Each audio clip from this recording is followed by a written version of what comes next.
Welcome, everyone, and thank you for joining us for today's session of Textdrip webinars. Today, we'll be diving into a crucial topic failed messages. I'm thrilled to have Rick with us, a messaging expert who will help us understand why messages fail and, most importantly, how to address and prevent these issues. Whether you're a marketer, customer service professional, or someone managing systems, this webinar will provide practical tips to improve your delivery rates and costs. Let's get started, Rick.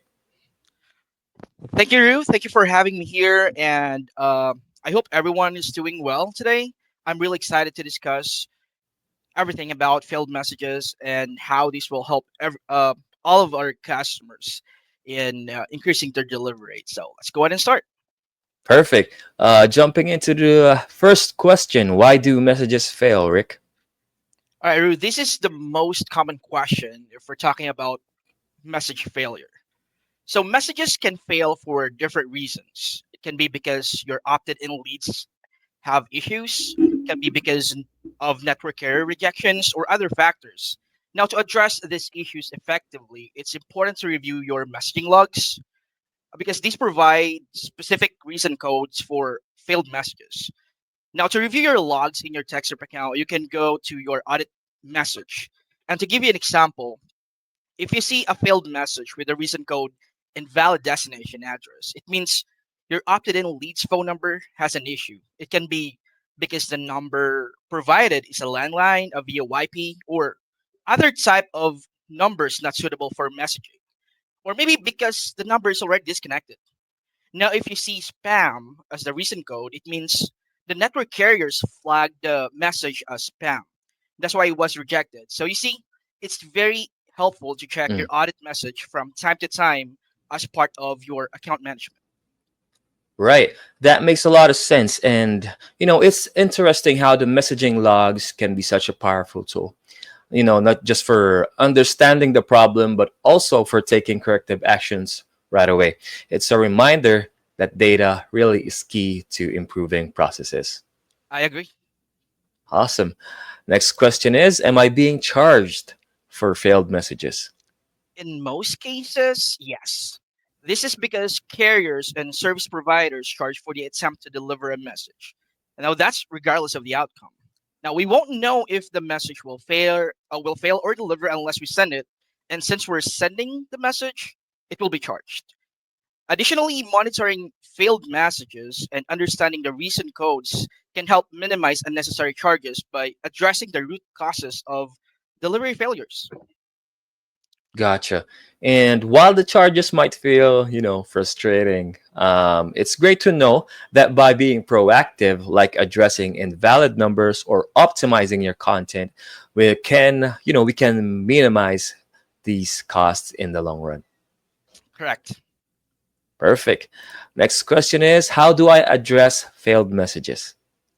Now this is very important. Different reason codes for failed messages have different resolutions. As I mentioned earlier, it's important to check your messaging logs for message failure reason codes. Now, these codes provide specific details about why the message failed, so it will give us the idea on how to address them. To go back to my sample earlier, Ru, um, for invalid destination address, since it's about your opted-in leads quality. To resolve this, you can scrub your leads through landline remover. Mm, This tool helps you identify landlines numbers on DNC lists so you can avoid uploading them. In addition to that, it's also a big help to have a good lead source. Now, for spam failed messages, you need to follow the spam guidelines. gotcha. And having near instant feedback gives us an opportunity to react quickly and adjust strategies, before the issue escalates Mhm. further. Awesome. Next question is, how long to know if my messages fail?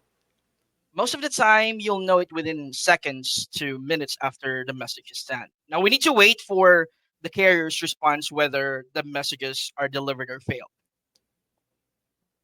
Gotcha. And I think this will be our last question for today. Other best practices to avoid failed messages? All right. Now, another important question. Uh, well, first, you need to have a good quality of leads. And you also need to confirm that the recipient has opted in to receive messages. You also need to check your message consent, and also important to continue monitoring your delivery rates. Now, Mhm. if delivery rate continues to go down, I would suggest reaching out to our customer support team for resolution. As I mentioned earlier, different failed messages have different resolution. I only provided two examples, but there are different type of failed messages.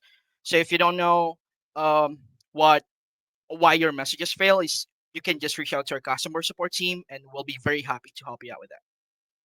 Perfect. Those are excellent tips, Rick. And it's clear that consistency and attention to detail can make a big difference in preventing failures. Proactively addressing these areas must save teams a lot of time and frustration. Correct.